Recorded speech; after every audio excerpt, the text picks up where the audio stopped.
Hello class 6 बच्चों, मैंने आपको आपका चैप्टर हिस्ट्री का फर्स्ट चैप्टर के 3 पेजेस करा दिए थे। अब मैं उसके आगे के पेजेस कराऊंगी। तो वो क्या कह रहा है कि these movement of people enriched our culture tradition people. ठीक है, जो ये है, ये जो घटनाएं हैं, ये जो कार्य हुए हैं, पीपल इनरिच्ड अवर कल्चरल ट्रेडिशन, जो भी ये चीज़ें हुई उससे जो हमारा कल्चर है, जो हमारी धरोहर है, उसको बहुत ज़्यादा इनरिच करा है, समृद्ध करा है। इनरिच का मतलब होता है समृद्ध करना और ज़्यादा अच्छे से बढ़ावा देना। People have shared new ways of carving stones, composing music and even cooking food over several hundred of years. जो लोग हैं उन्होंने हैव शेयर न्यू वेज की नए नए तरीके ढूंढे और एक दूसरे को बताए भी कि क्या कार्विंग स्टोन, पत्थरों पे कैसे हम नक्काशी कर सकते हैं। कार्विंग मतलब जब हम पत्थर पे कोई नई आकृति बनाते हैं। कंपोजिंग म्यूज़िक की, जो आपका संगीत है उसकी धुनें, नई नई धुनें निकालना। And even cooking food over several hundred of year, और कई सौ सालों से हमने नए नए तरीके के खाना भोजन बनाना सीखा है। नेम्स ऑफ द लैंड की जगहों के नाम क्या कहते हैं। 2 of the words we often use for our country are India and Bharat. ठीक है, हम अपने देश के लिए 2 शब्द जो ज़रूर इस्तेमाल करते हैं वो है इंडिया और भारत। ठीक है, the word India comes from the Indus called Sindhu in Sanskrit. ठीक है, जो इंडिया शब्द है वो संस्कृत के सिंधु शब्द से आया है। ठीक है, जिसको बाद में इंडस बोला गया है। Find Iran and Greece in your atlas. अपने मानचित्र में ईरान और ग्रीस, ये जो 2 जगहें हैं, आप इन्हें ढूंढ सकते हो। The Iranians and the Greeks who come through the north west about 2500 years ago and were familiar with the Indus called it the Indus और द इंडोस। ठीक है, जो ईरानी लोग थे और जो ग्रीक लोग थे, जो नॉर्थ वेस्ट से आए थे, उत्तर पश्चिमी हिस्से से आए थे 2500 साल पहले, और जो इंडस लोग, वो जो इंडस वैली में जो लोग रहते थे उस वक्त, उनके साथ काफ़ी फैमिलियर थे, काफ़ी मिले जुले हुए थे। कॉल्ड इट द इंडोस, और इंडोस ये हिंदूस और इंडूस उन्होंने बोला। And the land to the east of the river was called India, और जो हिस्सा पूर्व की ओर आता है और नदियों की तरफ जो आता है उसको क्या बोला, इंडिया बोला।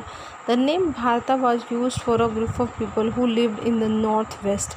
जो भारत शब्द है वो उन लोगों के लिए यूज़ किया जाता है जो उत्तर पश्चिमी हिस्से, किसके, भारत के उत्तर पश्चिमी हिस्से में रहते थे। Who are mentioned in Rigveda, जिसका उल्लेख हमें ऋग्वेदा में मिलता है। The earliest composition in Sanskrit dated to about 3500 years ago, later it was used for the country। ठीक है, अब पहले इसका संस्कृत, द ऋग्वेदा जो संस्कृत में लिखी गई है उसमें ये बताया गया है, और ऋग्वेद का समय क्या बताया है हमें, 3500 साल पहले।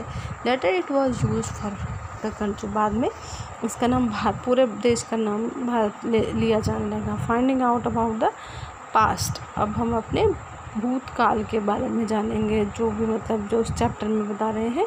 There are several ways of finding out about the past, कि वहाँ कई सारे तरीके हैं भूतकाल जानने का। One is to search for and read books that were written long ago, कि हम इस सब बारे में जान सकते हैं किताबें पढ़ के जो बहुत बहुत पहले लिखी गई हैं। दीज आर कॉल्ड मैन्युस्क्रिप्ट, इसको क्या बोलते हैं, मैन्युस्क्रिप्ट बोलते हैं, because they were written by the hand. Manuscript क्यों बोलते हैं, क्यों, इसको हाथ से लिखा गया है इसलिए। This comes from the Latin word Manu meaning hand, ये लैटिन वर्ड से आया है। लैटिन मतलब अमेरिकी एक शब्द हो गया, ठीक है, जिसमें मनु का मतलब होता है हाथ से लिखी हुई। These were usually written on the palm leaf, उसको ज़्यादातर किस पे लिखा जाता था, पाम एक पेड़ होता है उसके पत्तों पे, on the specially prepared bark of a tree known as the birch, और या तो एक किसी खास तरह के पेड़ की छाल पे, जो बाहर का जो हिस्सा होता है उसको निकाल के काट के अच्छे से प्लेन करके, ठीक है, उस पर लिखा जाता है। ठीक है, वो क्या है, विच ग्रोज इन हिमालय, जो कहाँ होता है, वो वाला पेड़ हिमालय में।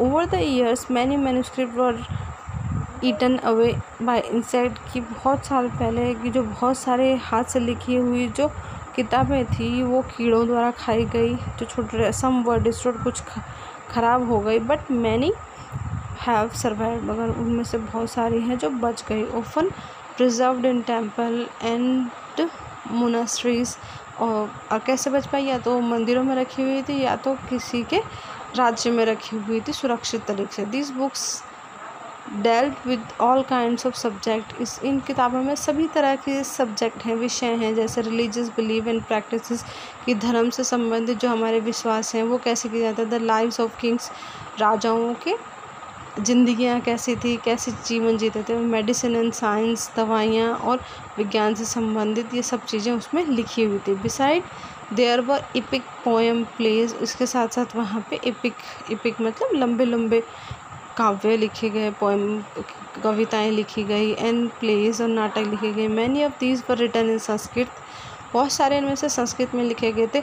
Other were in Prakrit language used by ordinary people and Tamil, और कई जो बाकी हैं उनको प्राकृत भाषा में जो आम लोग इस्तेमाल करते थे उसमें लिखी गई हैं, और या तमिल में लिखी गई हैं। We can also study inscription, हम इंस्क्रिप्शन को भी पढ़ सकते हैं। These are written on relatively hard surface such as stone और metal, और जो इंस्क्रिप्ट होता है, इंस्क्रिप्ट मतलब गढ़ा हुआ होना, जो किसी पत्थर पे लिखा हुआ हो या किसी धातु पे लिखा हो उसको इंस्क्रिप्ट कहते हैं, तो उसमें हुआ। Sometimes king got their order inscribed so that people could see, read and obey them। ज़्यादातर जो पहले के राजा क्या करते थे कि जो अपने जो आदेश होते थे वो लोगों को दिखाने के लिए, ताकि वो पढ़ें समझें और उनका पालन करें, इसके लिए वो इंस्क्राइब कर देते थे, मतलब किसी पत्थर पे लिखवा देते थे या किसी धातु पे लिखवा के कहीं रखवा देते थे। There are other kinds of inscription as well, वहाँ अलग अलग तरह के इंस्क्रिप्शन हैं। Where man and women including king and queens recorded that they did, जहाँ पे या ये पता चल जाता है कि ये किसी राजा ने किया है या रानी ने किया है या किसी आदमी या औरत ने किया है। For example king often kept recorded of victorious in the battle, कि ज़्यादातर जिन राजाओं ने अपनी जीत हासिल करी हो उसको दर्शाने के लिए क्या है ये लिखी है, किसी दीवार पे लिख दिया या किसी पत्थर पे लिख दिया कि हाँ उन्होंने ये क्या करा है, ये लड़ाई जीती है। There were many other things that were made and used in the past, वहाँ पहले का भूतकाल में जो पहले का समय था वहाँ कई सारी ऐसी चीज़ें थी जो यूज़ की जाती थी, इस्तेमाल की जाती थी। Those who study these object are called archaeologist, ठीक है, जो लोग इन चीज़ों को पढ़ते हैं समझते हैं उनको आर्कियोलॉजिस्ट कहते हैं। They study the remains of building made of stone and bricks, वो उन चीज़ों का अध्ययन करते हैं कि जो पिछले लोगों की जो इमारतें थी वो पत्थर से बनी थी कि ईंट से बनी थी, किससे, पेंटिंग एंड स्कल्पचर, उनके जो पेंटिंग है वो कैसी थी, स्कल्पचर कैसे थे, जो उन्होंने ढांचे बनाए थे वो कैसे थे। They also explore and excavate dig under the surface of the earth to find tools, weapons, pot, pan, ornament and coins। वो क्या करते थे कि भाई एक्सप्लोर करते थे, ढूंढते थे, छानबीन करते थे। एक्सकेवेट मतलब कोई खुदाई करके धरती के नीचे से निकालते थे ये वाली चीज़, क्या कि वो कौन से औजार यूज़ करते थे, वो कौन से हथियार इस्तेमाल करते थे, कौन से बर्तन, कौन से जिसमें खाना पकाते थे, कौन से गहने पहनते थे, उनके सिक्के क्या थे। Some of these object may be made of stone, other of bone, baked clay और मेटल। इनमें से कुछ कहते थे कि कई पत्थर से बने हुए होते थे, कई किसी जानवर की हड्डियों से बने हुए होते थे, कई क्या है कि मिट्टी को पका के बने होते थे, कई किसी धातु से बने हुए होते थे। Object that are made of hard imperishable substances usually survive for a long, और ज़्यादातर जो चीज़ें किसी मेटल से बनी हुई हो या सख्त चीज़ से बनी हुई हो और इनफ्रेजिबल सब्सटेंस से बनी, कि जो जल्दी से टूटे ना, तो वो बहुत लंबे समय तक ठीक से रह सकता था। ठीक है, ओके, आई होप आप बच्चों को समझ में आया होगा। आगे का मैं अब नेक्स्ट वीडियो में कराऊंगी। ठीक है बच्चों, बाय बाय, टेक केयर।